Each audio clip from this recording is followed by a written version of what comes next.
I kind of reconnect with the soil at weekends, and I think that's very important to me, sort of spiritual recharging, but also anxiously in my subject. So I milk the cows on this weekend, where we finally got our rather bedraggled from spring hose. The combine arrived. We haven't got our own combine, so he came holding back and going on lots of farms, and eventually arrived at our farm on Saturday, just before the time before the rain came. So anyway, there I was, running the Soil Association, feeling a sort of mild state of smugness because the Soil Association, was trying to do the right thing with sustainable agriculture, addressing some of the issues in relation to reducing unsustainable use of fertilizers and pesticides, and producing healthier food. 2 years ago in March, I was invited to go and speak at Schumacher College, who were running a residential course on food and farming policy. And while I was there, I saw that there was a lecture being given by a man called Rob Hopkins, who I'd never heard of, on peak oil.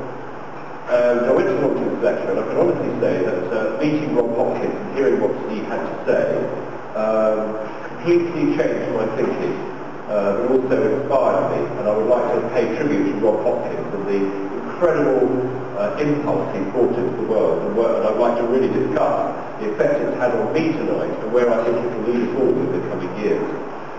So just to sort of paraphrase Rob's message, which he gave in March 2006 at this evening talk, he basically said the world's fossil fuel supplies, which have been accumulated during the last 150 million years, have been used by us, the fossil fuel generation, we could call ourselves. We've used half of the accumulated energy capital of the planet Earth's entire evolution in one lifetime.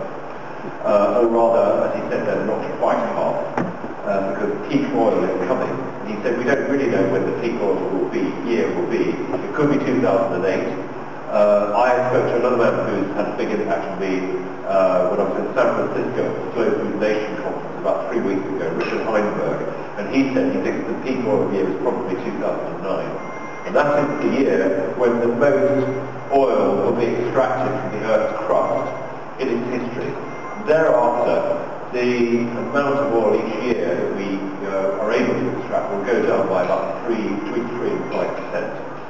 And of course in Britain and Western Europe generally, which is physically and geographically at the end of the pipeline, it will probably the actual availability of oil and gas will decline at a more rapid rate than that because of the OPEC countries who are becoming increasingly oil users, and India and China and the others of the so-called developing countries who are increasingly keeping the oil for themselves or buying it because they can afford it more than we can.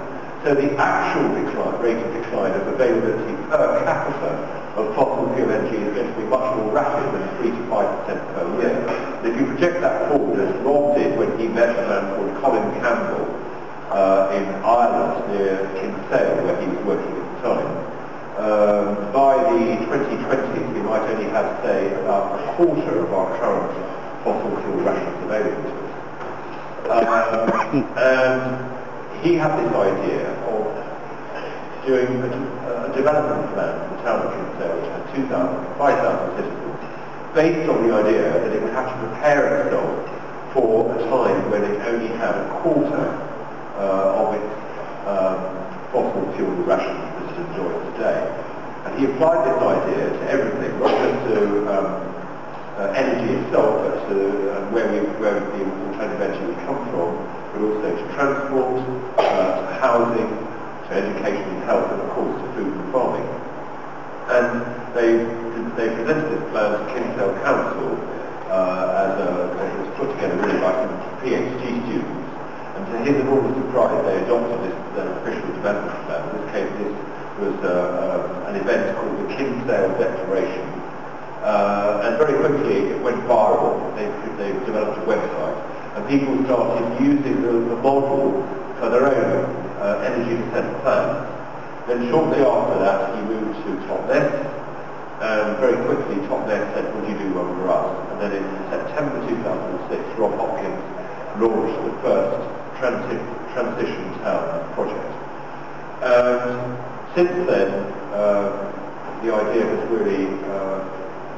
spread very rapidly, and I understand now that if you include all the initiatives which are in various stages of development, there are more than 1,000 all over the world, projects ranging from city-scale initiatives such as Transition Bristol to very small-scale initiatives such as in West or within places that adopted the transition idea.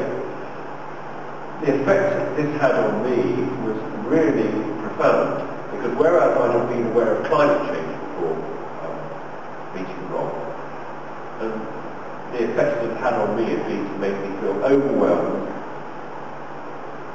guilty about driving, but it didn't stop me driving, guilty about flying, but it definitely didn't stop me flying, disempowered, because I thought it was only the G8 and world leaders that could do something about this, and they probably wouldn't, so that made me feel depressed. And then sort of reduced to rather tokenistic actions, such as, turning off my television monitor and doing some other things to try and save energy. The effect of Rob saying to me that this energy crisis is going to unfold progressively during the next 20 years and touch my life and everyone else's life had a totally different effect on me. And I left Totnes and I went back to my farm, where, as I said, we milk cows, and the milk tanker calls every other day and then takes our milk into a centralised distribution system for yogurt manufacture, either by Yo Valley or Rachel's Dairy, or Alvis, the cheese maker in Somerset, or other places for liquid milk. And I looked at my farm, and I did a kind of little mini audit of it. I thought, well, if there was a sudden interruption of energy supplies, which might be caused long before the energy crisis really bites, i.e. the lorry driver strike in 2000, which apparently reduced the supermarket shelf stocks to, almost empty in a matter of a few days, or there was a terrorism event, Al-Qaeda bombed the pipeline, or conflict in the Middle East, or a weather event like a tornado or something like that, or a combination of the above, which is actually also extremely likely. And you can imagine this having the effect of a sudden interruption of energy supplies.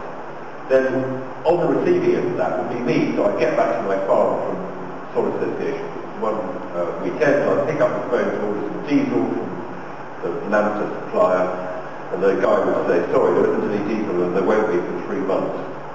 And then I was just getting over that, and then the grid would go down because of this crisis, energy crisis. And then I thought to myself, well, if that happened, so I had no diesel and nothing left, and no electricity, how long could I farm? And the answer is, I couldn't even get to the next milking. So my farm, and actually everything I do, is umbilically dependent on fossil fuel energy, and I have no plan B, or rather I had no plan B. As I said, rather than making me feel depressed, this really galvanised me, because instead of thinking, well, the government must do something, or the G8 must do something, or corporations must do something, I thought, I'm not going to let this happen to my family and my business, because I don't want it to disappear. So what can I do over the coming years so that when, I think it is going to be when, we have an energy emergency, I have done adequate preparation on my farm to develop sufficient resilience so I can face this crisis and say, well, we have got a plan B, and I've got enough renewable energy to ensure that my cows can be milked, because obviously I need electricity for the milking parlour and for the water heating and all the rest of it. And I need diesel for the tractors to make silage and to plough the fields and to reseed them and do all the other things we do with tractors. So I need a plan which manufactures enough renewable solar energy from current sources to make sure that I can continue farming. And I think that idea of a sort of personal audit that I did on my farm is a very good exercise for us all to do, because we can do it if we've got a household. We can think if there was a sudden interruption in energy and then food, because the two are linked, because obviously all our food is coming to us currently in just-in-time centralised